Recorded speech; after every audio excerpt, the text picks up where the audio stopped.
अस्सलाम वालेकुम। पाक वाइज स्टोरीज में आपका खुश आमदीद। तो चलते हैं किस्त नंबर 10 की तरफ।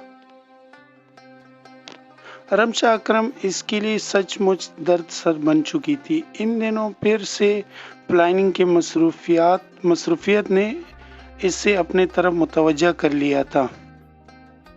पूरे 1.5 माह तक वो घर जा ही नहीं सका था और ना ही घर वालों से तफसीलन बात हो सकी थी। रमशा का भी कोई फोन नहीं आया था।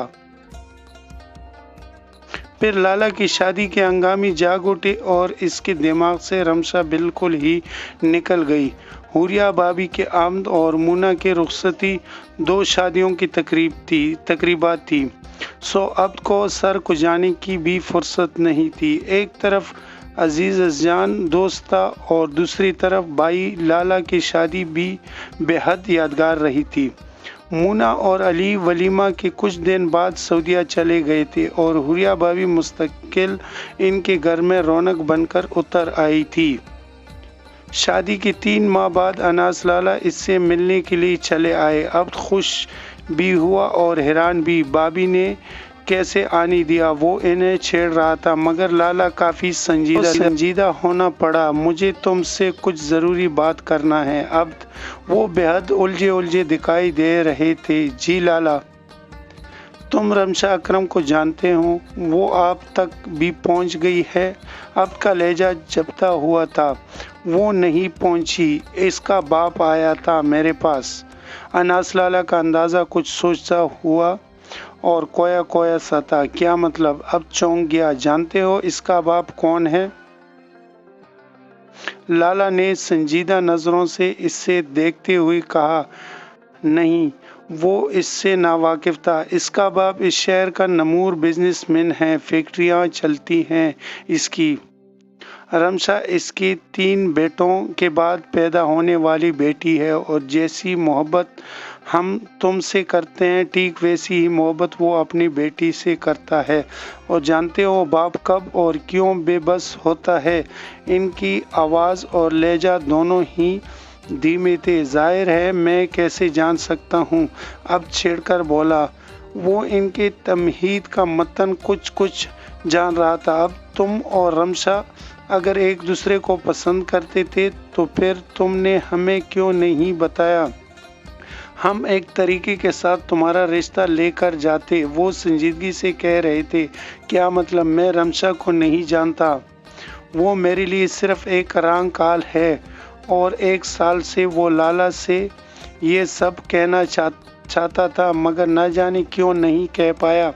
शायद एक लड़की के लिए ऐसे कलमात अदा करना इस जैसे मजहब बंदे के इख्तियार में नहीं था। अब्द मैंने और मामा ने बाहमी सलाह मशवरे के बाद वाजिद अकरम को फिलहाल टाला है। उन्होंने गोया इसके छक्के छुड़ा दिए थे, मगर लाला वो सख्त मुस्तरफ हो गया। कोई अगर मगर नहीं।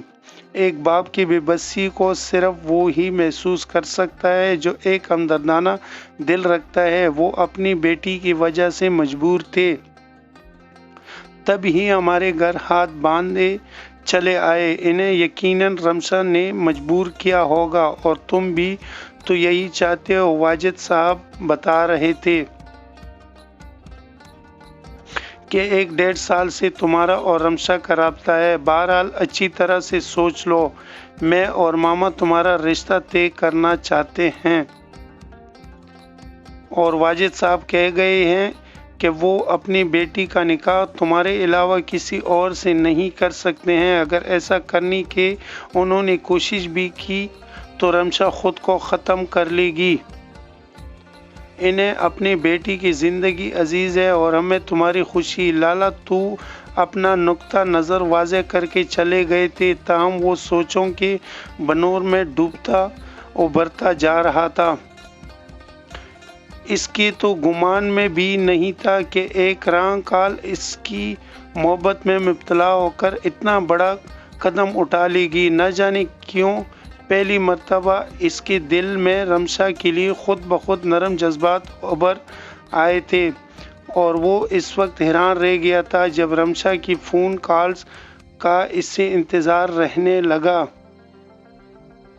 لاشعوری طور پر دھیرے دھیرے وہ اس کے دل و دماغ پر قابض ہونے لگی تھی۔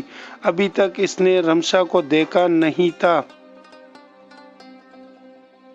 مگر وہ اس سے سوچنے لگا تھا، وہ اس کے خوابوں اور خیالوں میں بسنے لگی تھی۔ دھیرے دھیرے ہی صحیح، عبد کو اس کے مدر آواز سننے کی عادت سی ہو گئی تھی، اور ایک دن ماما اور حوریہ بھابھی رمشا کو انگوٹھی پہنا کر سادگی سے رسم بھی کر آئے۔ امید ہے آپ لوگوں کو یہ سٹوری کا قصہ پسند آیا ہوگا۔ اگر پسند آیا تو ویڈیو کو لائک کر لے، کمنٹ میں اپنے رائے کا اظہار ضرور کر لینا، اور چینل کو سبسکرائب کر لے، بیل نوٹیفیکیشن کو آن کر لے تاکہ ہمارا آنے والا قصہ آپ کو بآسانی پہنچ سکے۔ اللہ حافظ، اگلے قصے میں پھر انشاءاللہ ملاقات ہوگی۔